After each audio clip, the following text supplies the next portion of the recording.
Halo, selamat pagi kawan, khususnya kawan-kawan yang di hatinya cukup ada cendet. Dapur Mas Rip kali ini akan sedikit sharing untuk ciri-ciri cendet yang nggak bisa salto. Artinya gini, semua burung cendet punya karakter masing-masing. Cuma kita untuk memilih gacuan, ciri-cirinya pada kesempatan hari ini kita bongkar khusus ala Dapur Mas Rip. Dan untuk pecinta cendet se-Indonesia, kemungkinan untuk prediksi dan feeling cara memilih cendet kemungkinan besar berbeda. Cuma kali ini Dapur Mas Rip akan memberikan ciri-ciri cendet yang nggak bisa salto. Karena untuk cendet tersendiri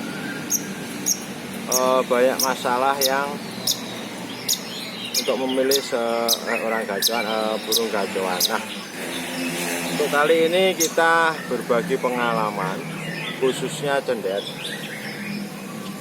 Di lapangan kita jumpai dalam gantangan bahwa rata-rata burung pada saat pertengahan penjurian itu ada minusnya. Pada saat dia itu mengeluarkan materi, semua materi yang ada di memori cendet itu sendiri rata-rata salto. Nah, bagaimana cara kita itu untuk mencari bodi, sifat, dan karakter untuk burung yang tidak bisa salto adalah kita baru 2 bulan mendapatkan hasil cendet. Nah, bagaimana cara kita memilih cendet yang tidak bisa salto? Artinya kemungkinan kecil untuk salto itu nggak ada. Oke, tolong sifatnya kita sekedar sharing cara memilih cendet yang tidak salto. Contohnya seperti ini, walaupun burung ini masih muda, 2 kali ngoraf, kita memberikan tips ataupun sharing kepada teman-teman khususnya cendet seluruh Indonesia adalah yang pertama, kita bicara soal sesi yang bodi, sesi pemilihan bodi yang bagus. Cendet untuk blangkonnya Dapur Mas Rip nggak begitu fokus ke situ. Intinya ala Dapur Mas Rip memilih pada saat dia itu ngoceh, pada saat dia itu mengalunkan lagu, posisi kakinya itu seperti letter O. Jadi modelnya kayak gini kawan. Itu letter X. Nah, untuk cendet yang oval, pada saat dia itu kuda-kuda di tangkringan, bentuk kakinya itu oval, otomatis 99% burung yang kayak gitu, cendet yang kayak gitu mudah sekali untuk salto.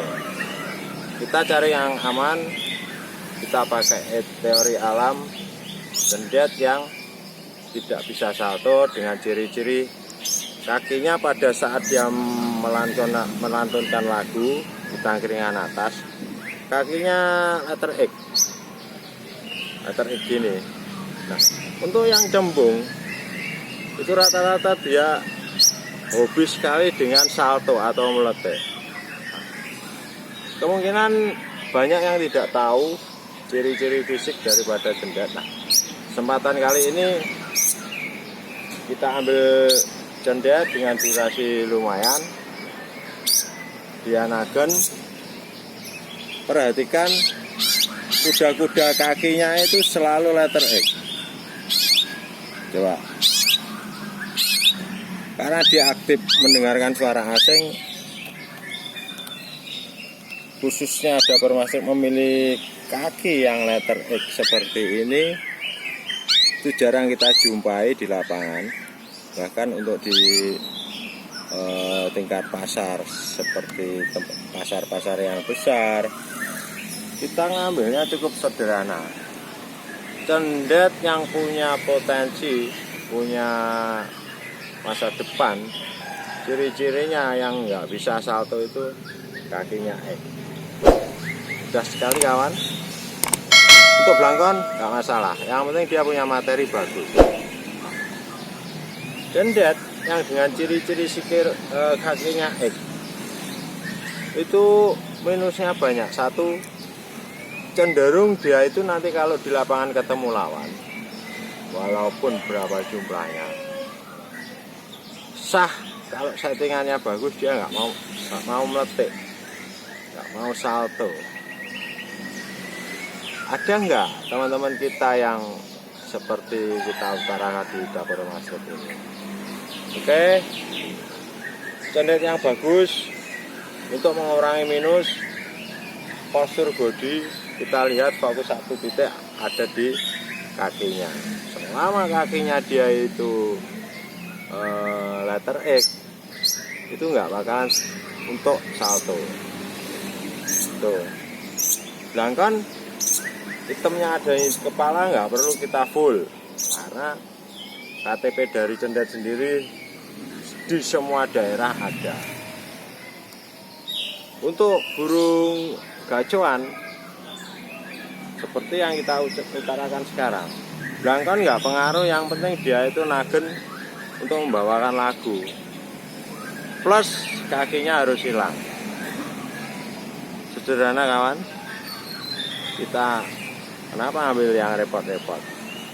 Hari ini kita dapat menyeting cendet dalam kurun waktu, karena kita baru dapat 1 bulan. Barusan kita proses rutinitas antara embun sampai dia itu mendapatkan EF. Proses jemurnya dia tambah kelihatan agen, hanya pada ciri-ciri kakinya itu letter X. Believe or not, bisa dicoba, bisa kita praktekkan. Mungkin dengan teknik untuk mencari settingan di lapangan itu sedikit ekstrim. Suatu saat burung ini akan kita track di lapangan, karena kita juga terbentur dengan PSBB. Kita break dulu untuk menata burung-burung yang baru. Tapi satu yang kalian harus ingat, penjelasan saya yang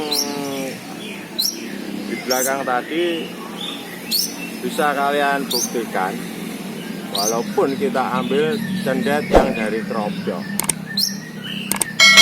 kita harus milih yang kakinya X. Kedua, cendet itu nggak perlu ribet untuk memelihara harian. Contoh, kalau kita sudah mengembunkan cendet di jam-jam antara jam 4:30 sampai jam 5 itu keluar, dengan rutinitas itu cendet nggak bakalan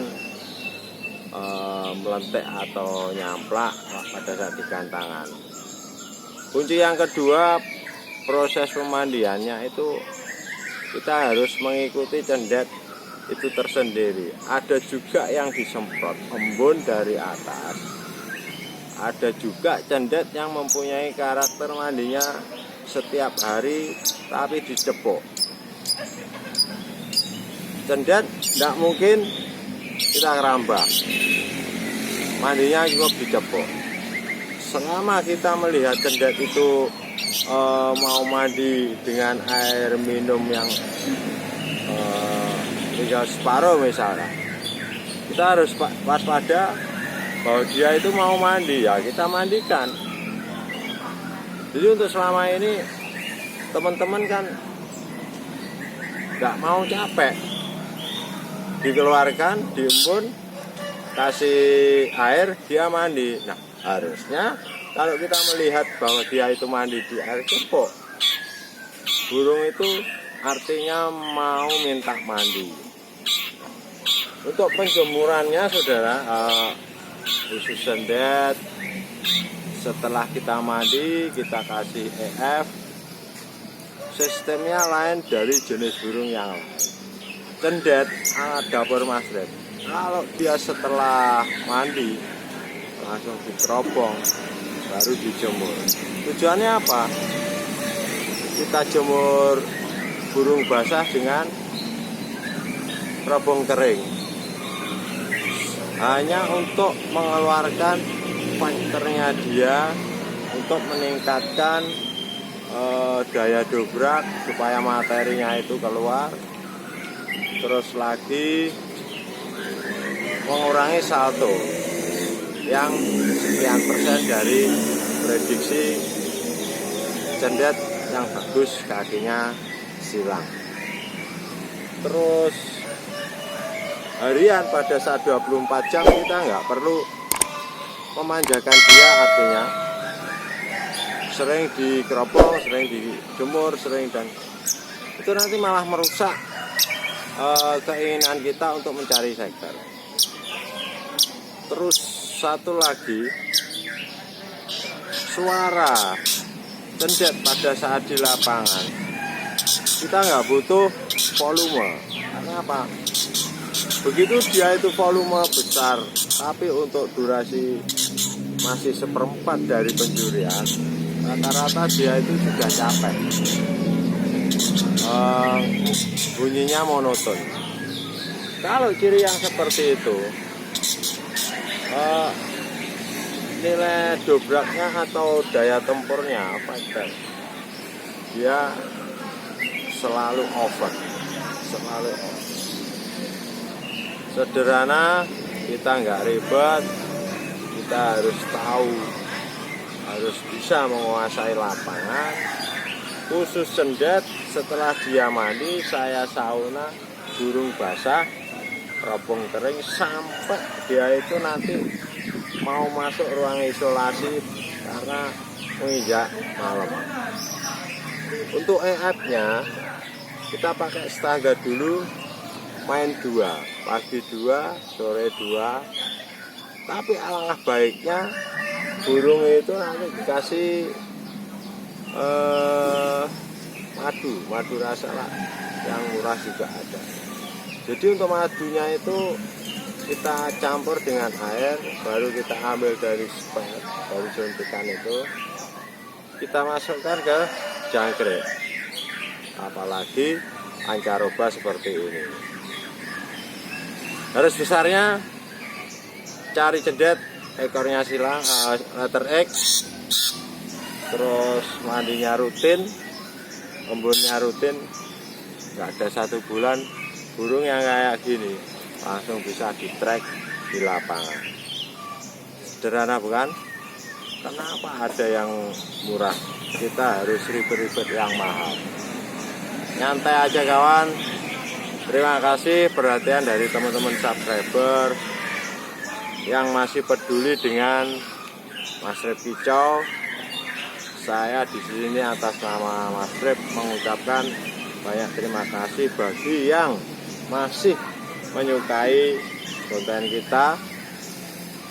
Jangan, nggak lupa juga kita tutup, jangan lagi like, subscribe, dan komen. Khusus WA saya pribadi 24 jam untuk keluhan kawan-kawan, khususnya cendet lovers. Oke, bravo, selamat pagi. Dipakai boleh, nggak dipakai boleh, kita sifatnya sharing. Salam Kicau Mania seluruh Nusantara. Kita break, kita tutup. Sekedar info untuk mencari cendet yang berprestasi.